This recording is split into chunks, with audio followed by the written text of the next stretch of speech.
What's up, everyone? All right, so this is going to be my Obi-Wan Kenobi episode 1 and 2 episode review here on Rants.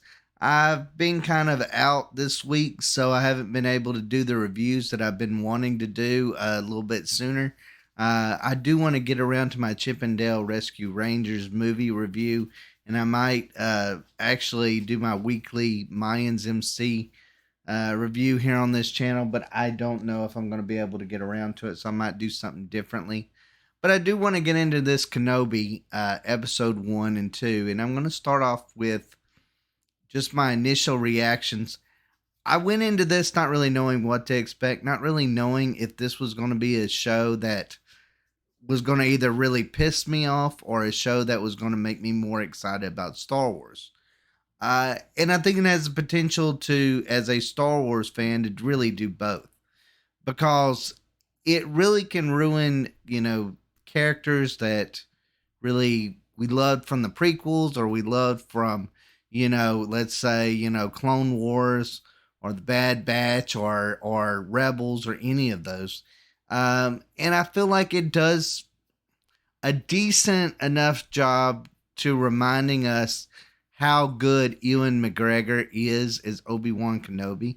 I think they do his character a service when it comes to that. I think it's really neat that they're going in there and trying to add the Inquisitors to live action. I think that looks amazing so far. So overall, I thought episode 1 was pretty darn good. Like, I really did. I really loved episode 1. Episode 2, I kind of felt like I had a little bit more problems with it. A lot of it had to do with the Inquisitors and the way they behaved. But episode 1, I would give it a 8 out of 10. Episode 2, more like a 6 out of 10. I still enjoyed it, but there was some real big problems that I did have with it. But let's just go ahead and I'll go through the good before I get to the bad, because I feel in a good mood today.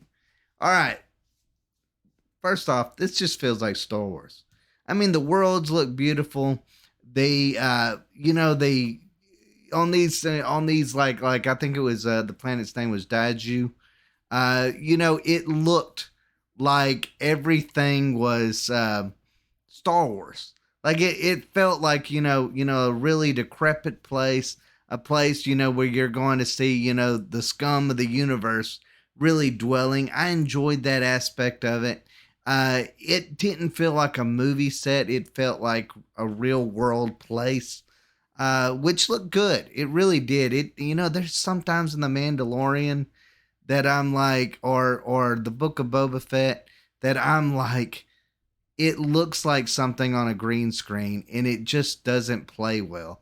But you don't get that sense with this show. In Kenobi, you get, like I said, Daiju looked really cool. Alderaan looked amazing. I'm glad that we've got to spend a little bit of time on Alderaan, because that's something that we really haven't got to do very much. And I think that was really cool, getting to see some familiar faces, and getting to see the world that is Star Wars, where we go from place to place to place. And it felt like an enjoyable, vast experience. And you can't ask for anything more from Star Wars than just that. And the Inquisitors. Look, I've been a fan of the Inquisitors ever since they were introduced. I believe in Rebels.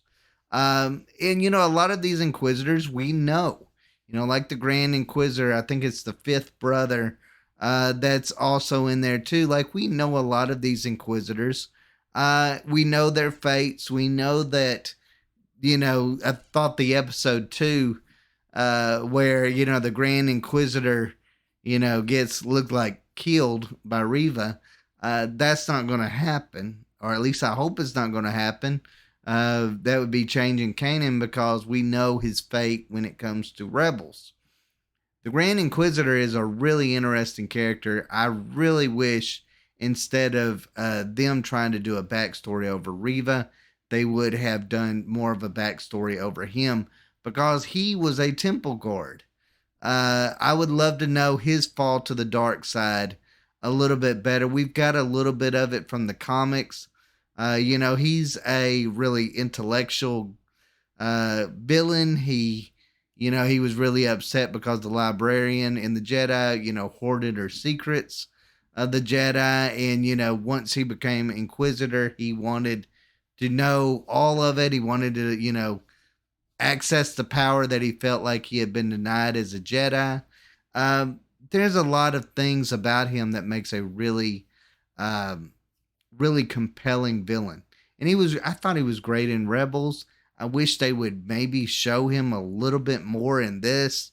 But I know, I get it. They're wanting to spend it on Reva. I personally am not a fan of Reva, but it is what it is. As far as Ewan McGregor as Obi-Wan, you just, I mean, goes without saying.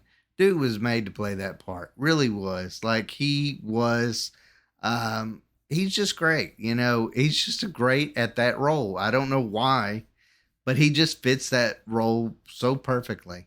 I enjoyed the episode one callbacks. I really did. I would say I did have a problem with um, them showing, the temple being attacked.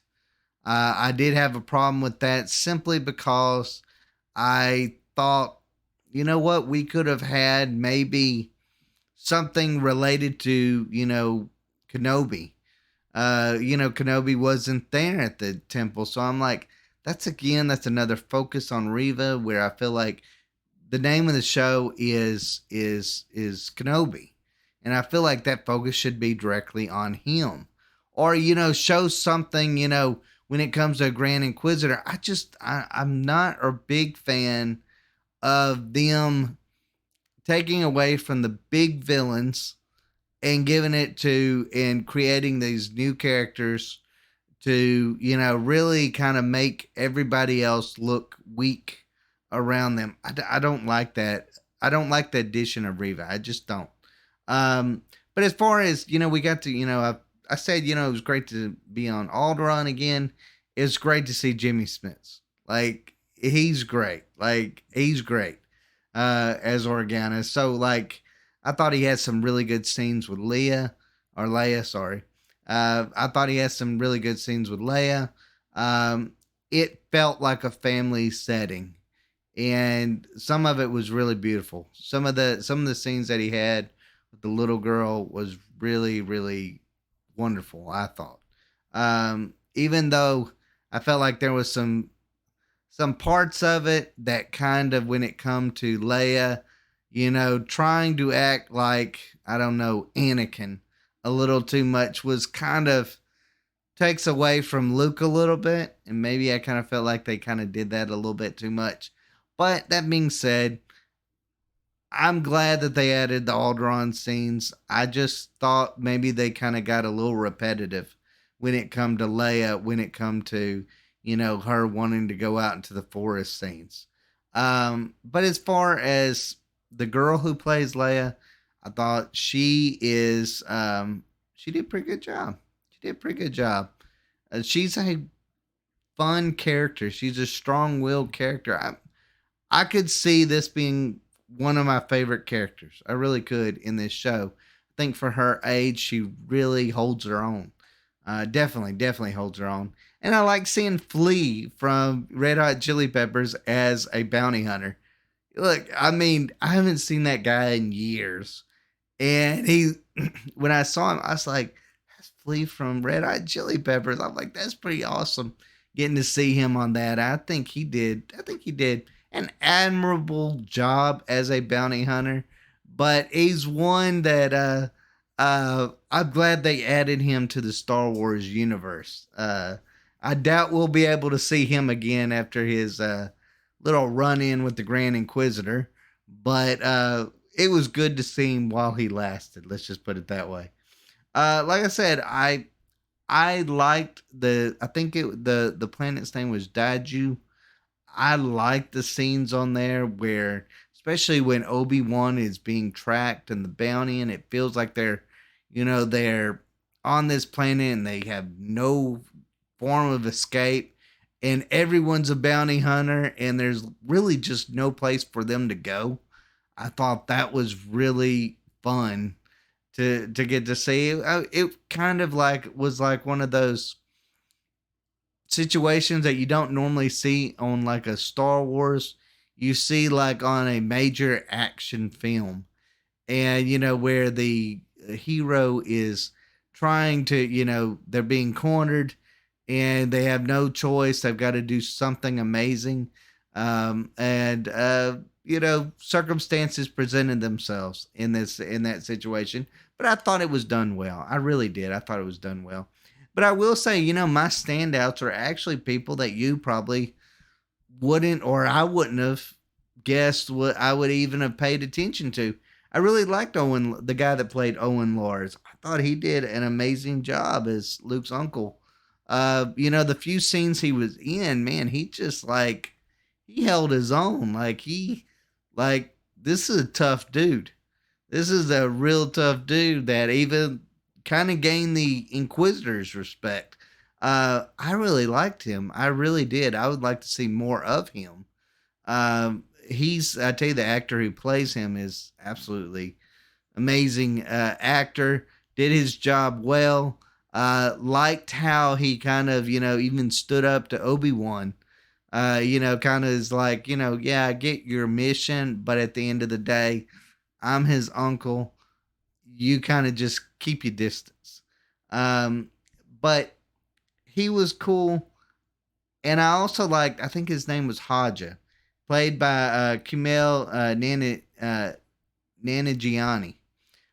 He is, I liked him off Eternals. He was good there. But he's a fun character. He's going to be a great side character. Real good comic relief. A lot of these shows have really terrible, terrible comic relief. I thought overall this show did a really good job of keeping it at a minimum. Of course, they did add this Haja, but he fit with the show. He really did. He fit with this show. I'm glad they included him. I look forward to seeing him in future episodes of this show. But I think those are, to me, the two standouts from the first two episodes, and they were side characters. But I thought they did. I thought they added depth to this show. I really did. I thought they added depth to this show, and I thought they made characters like Ewan McGregor that much better in so many different ways. And their scenes allowed the Inquisitors to really show what the Inquisitors are all about.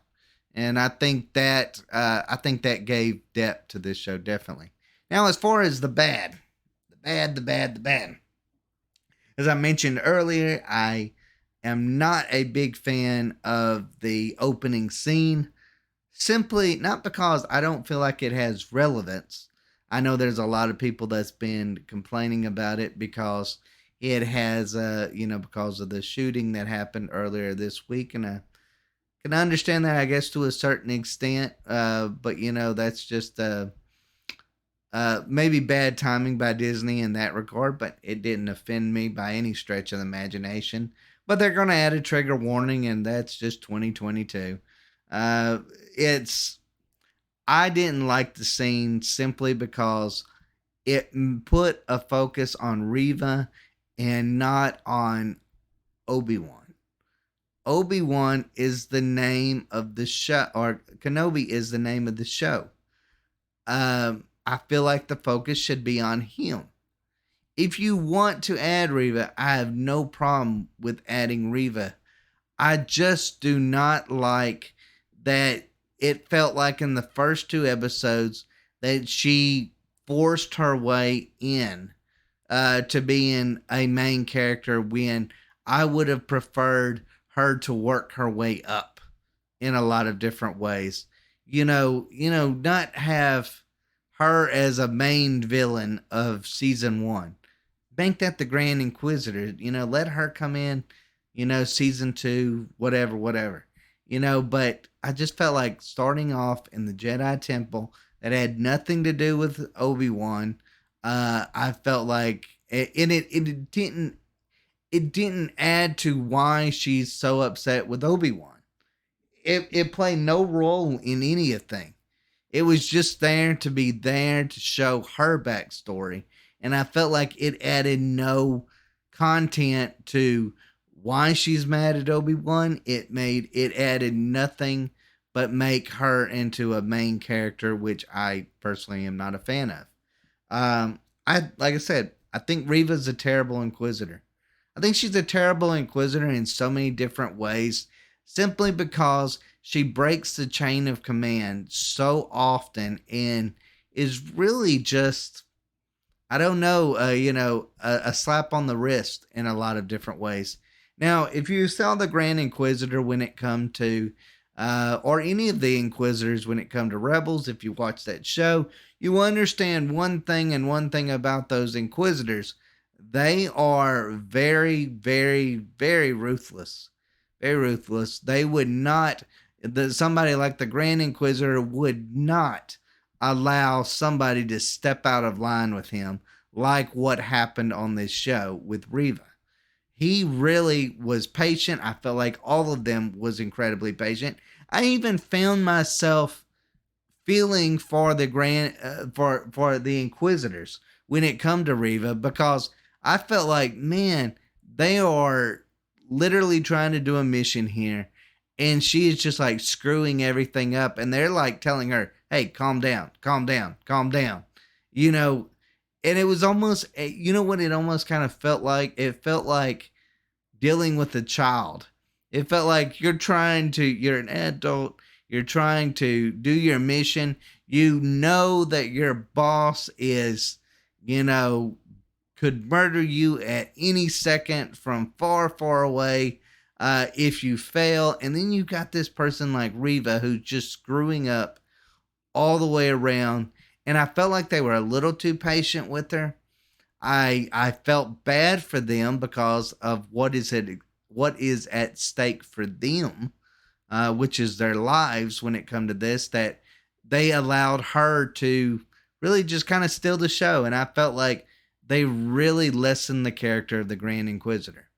He went from being somebody that really had some lore to him, really had some depth of character, really some, questions about, interesting questions about his backstory, um, that could have been maybe, shown a little bit more instead of Reva shown exactly how he turned to the dark side. That's something that I know a lot of fans, including myself, have been wondering. Was it intentionally? Was he tortured? What made him what he is today? I felt like that they lessened a great villain by trying to prop up Reva. That's, a lot of my problems. As much as I love the Inquisitors, I thought a lot of my problems actually was around the Inquisitors.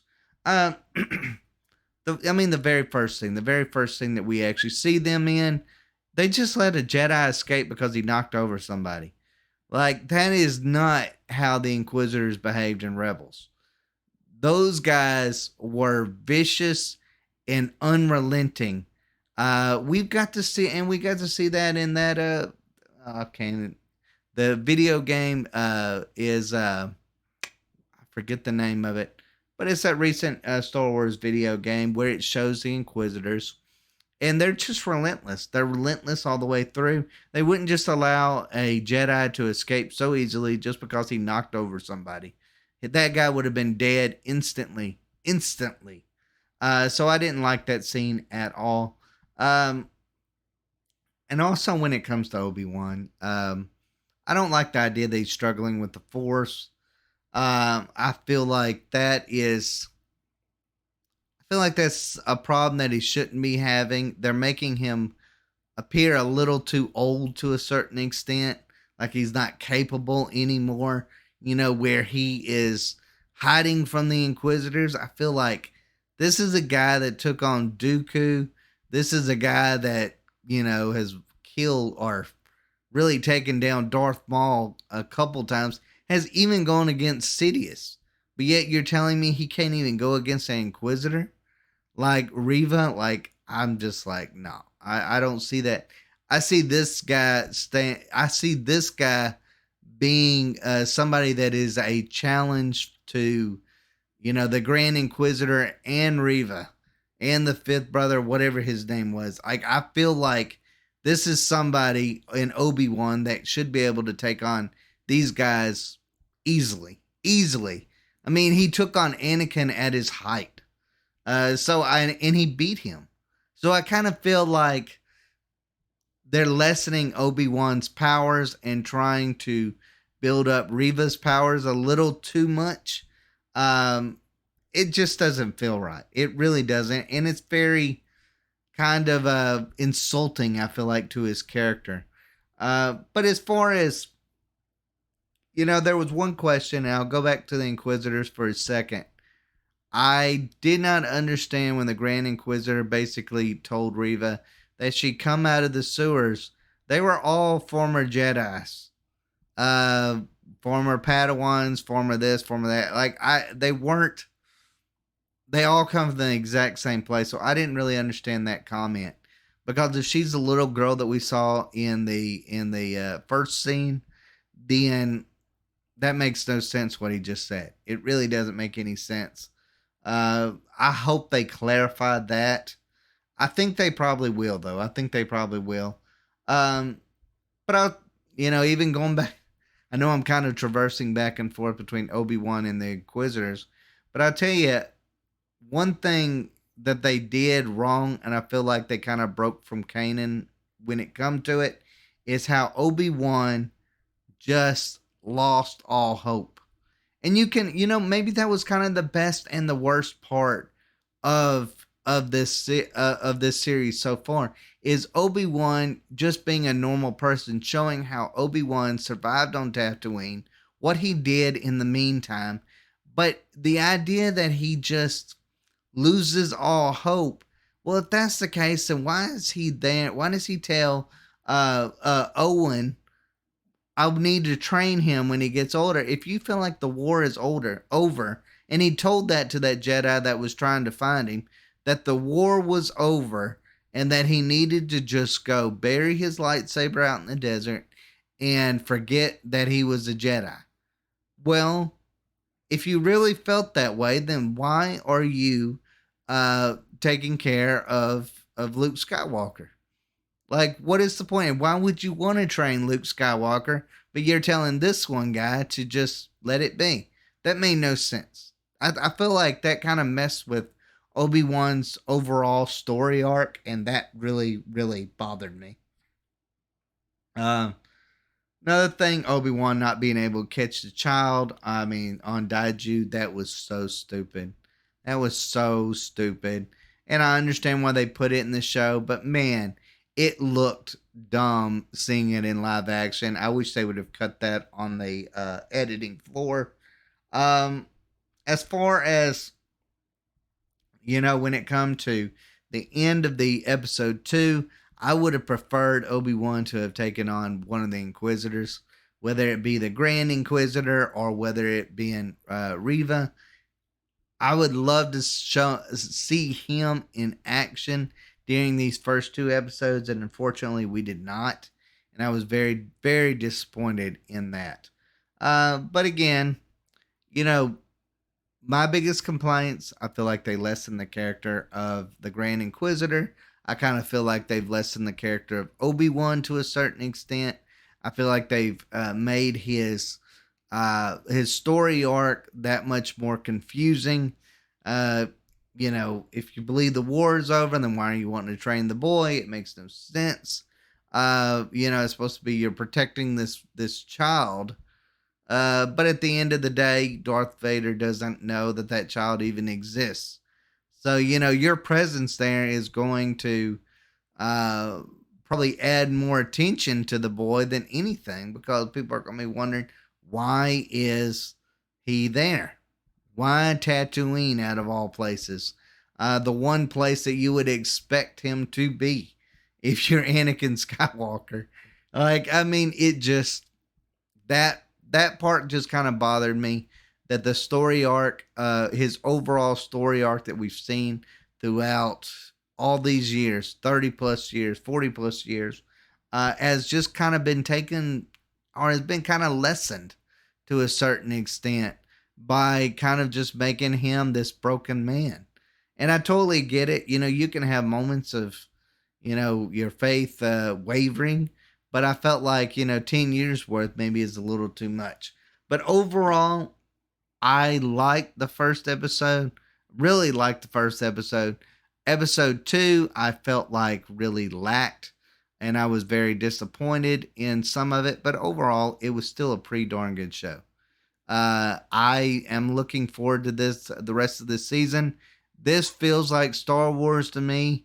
The look, the feel, the characters, the script, the dialogue between the characters um, just feels natural, feels right.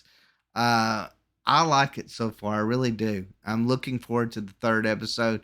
But, anyways, guys, let me know what y'all think. Do you love it? Do you hate it? Let me know in the comments down below. As always, thanks for watching. Y'all take care.